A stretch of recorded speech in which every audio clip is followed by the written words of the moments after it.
Aujourd'hui, nous rencontrerons Rebecca Joachim, jeune étudiante de 21 ans à l'Université de Concordia.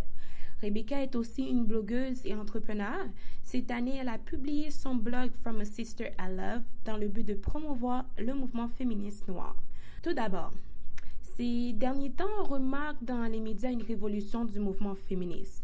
Est-ce que selon toi, la population ou la société est plus ouverte par rapport à ce mouvement? Je trouve que c'est une discussion qui est définitivement plus mise à l'avant. Les gens en parlent beaucoup plus qu'ils le parlaient, genre il y a comme 2-3 ans. Non seulement le mouvement féministe est mis à l'avant, comme tu as dit, avec la culture du viol, ça a passé aux nouvelles. Il y a eu une marche aussi, il y a beaucoup de gens qui sont allés. On en parle dans les écoles, on en parle dans mon école personnellement à Concordia. Il y a des publicités sur le consentement et sur comme de toujours faire attention, c'est vraiment mis à l'avant. Fait que dans le fond, ça devient vraiment plus... Ensuite, dans les médias et statistiques, on qualifie le mouvement féministe comme un problème de femmes blanches. Comme femme noire et féministe, qu'en penses-tu? Est-ce que c'est vrai selon toi? Je suis allée aussi dans une conférence de Black Feminism avec un panel c'est toutes des femmes noires, puis ça expliquait aussi, dans le fond, comment on était souvent... C'est important qu'on se soucie de ça parce que tous nos problèmes ne sont pas reliés juste au fait qu'on est de couleur, mais le sexisme comme joue un rôle aussi. Donc on parlait de ça, puis donc j'ai vu plusieurs filles de mon âge qui allaient en avant puis qui expliquaient que comme souvent elles se sentaient que comme il y a une fille qui a expliqué que quand elle est déjà allée dans il y avait un groupe féministe à UQAM, puis elle est allée genre à la réunion, puis c'était juste des filles blanches, puis genre quand elle est arrivée, comme le monde la regardait genre, comme qu'est-ce que tu fais ici, genre. Fait on sent comme ils sentaient le besoin qu'il y ait un féminisme plus comme inclusif.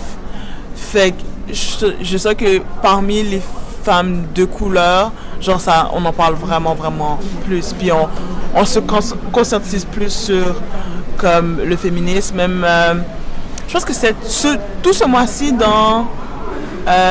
sur la page Tout le Hood en parle, c'est un mois qui est consacré vraiment à la violence sexuelle faite spécifiquement aux femmes de couleur, genre comment on le vit puis comment on est traité par rapport à ça. Fait que c'est définitivement un sujet qui est vraiment plus mis à l'avant, puis c'est accessible, mais non seulement le féminisme est mis en avant, mais aussi beaucoup le féminisme pour les femmes de couleur. Donc, qu'est-ce que ça représente? Donc, je suis allée dans une conférence qui parlait du féminisme et du féminisme white. So, est-ce que c'est juste des problèmes des filles blanches qui sont mis en avant ou comme c'est quoi la place des gens de couleur dans ce féminisme-là, surtout au Québec? Je remarque que c'est un sujet qui te passionne énormément. Comment tu t'impliques dans le mouvement féministe? Moi, j'ai un blog qui s'appelle From a Sister I Love. Donc, c'est une plateforme que j'ai créée avec une amie pour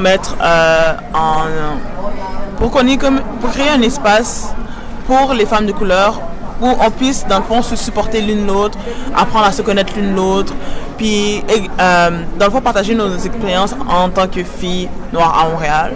J'aurais pu faire juste le blog pour les Noirs en général, mais j'avais vraiment sur le cœur comme que ce soit comme des filles noires, parce que je trouve que c'est quelque chose, c'est comme une solidarité qu'on trouve pas partout, mais que je trouve important qu'on fasse. Donc c'est vraiment de l'empowerment, c'est vraiment comme du women empowerment, puis dans le fond de mettre en avant les artistes, les businesswomen, donc celles qui ont comme un business à Montréal puis qui sont noires, puis dans le fond pour qu'on puisse s'encourager l'une l'autre, puis qu'on puisse vraiment avoir un lien solide. En parlant de ton blog, c'est quoi tes plans futurs dans le but de promouvoir le message de ton blog?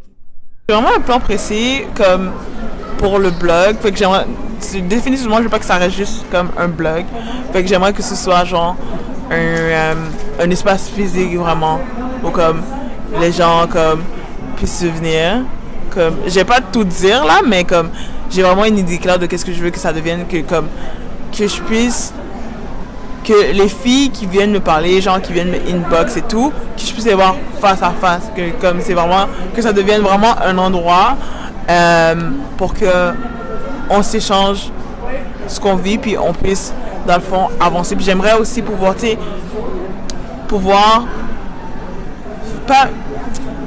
pouvoir physiquement, genre, aider, dans le fond. Si une autre fille a un projet, je veux qu'on puisse être capable de, genre, la sponsoriser ou de la faire avancer. C'est vraiment pour qu'on puisse avancer, puis qu'on puisse créer une économie entre nous, genre, qu'on ait, genre, notre propre force économique. On soit assez, genre, successful, qu'on puisse, genre, peser dans la balance pour, comme... Parce que je pense que ça revient à ça, là, mais on vit quand même dans une société capitaliste. Puis la seule façon que le monde t'écoute, c'est si tu as une certaine influence, puis si tu as du com, définitivement tu as une certaine influence, genre. Puis nous, pour qu'elles arrivent, puis qu'elles aient un soutien, genre, qu'elles puissent, tu sais, qu'elles puissent être conscientes que comme ça, c'est... Je te remercie, Rebecca, de nous avoir rejoints. Un petit dernier message à nos fidèles écouteurs. Si tu as des projets, si tu as des idées, si tu veux parler, comme, fais-le. Juste fonce. Merci, c'était tout pour aujourd'hui. On se donne rendez-vous à la semaine prochaine. Ici Bettina Saint-Laurent. Je vous remercie beaucoup et passez une très bonne soirée.